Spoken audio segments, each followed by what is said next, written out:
Hey guys, in this video I'm going to tell you how to install Xcode and then how to run your Swift programs in your Mac machine, and then also I'm going to tell you how to run your Swift programs in Windows machines. Okay, so let's get started.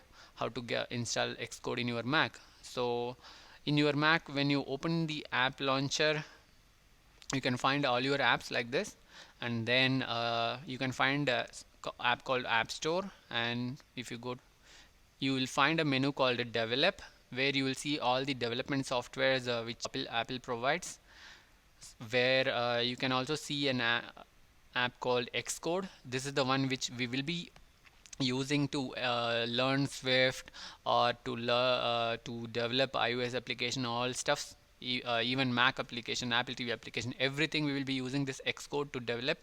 Since I have already installed this application, it's showing as open, but when you didn't install that, you will see a button called Get. So when you tap it, you can download it, and before you hit the download button, like the Get button, make sure you signed in with your Apple ID in your App Store. You can see your signed in Apple ID here, because Apple ID is mandatory to download any software from the App Store. Okay, so once you download the Xcode, open the Xcode, and then go to the file, new, and then playground, and choose the blank one for now, and then click the next and choose where you want to save, and then once done, give a name for your playground file, and then hit the create button,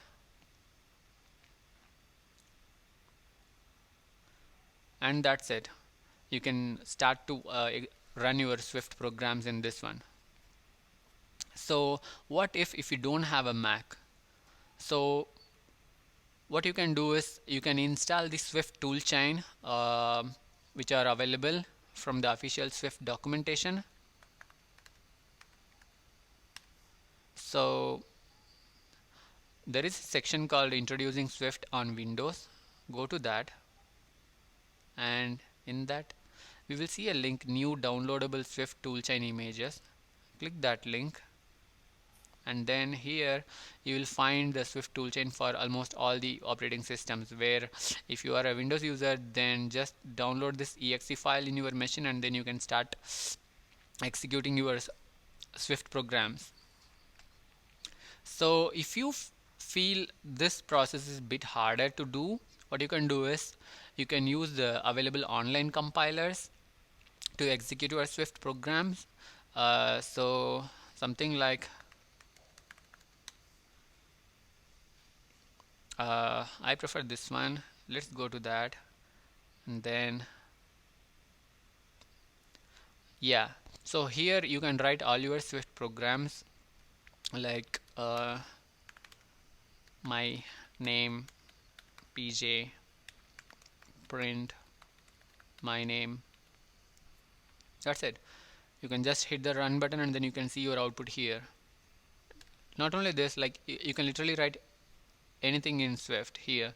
Let num1 equal to 5, let num2 equal to 10, and then let result equal to num1 plus num2, and then print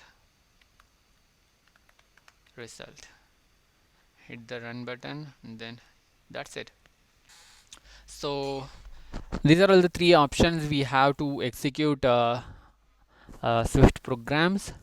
I hope this video helps you to keep your Swift learning progress in forward direction, even if you don't have any Mac with you. If you like this video, kindly hit the subscribe button down this video, so that you can stay up to date with my future videos. Thank you.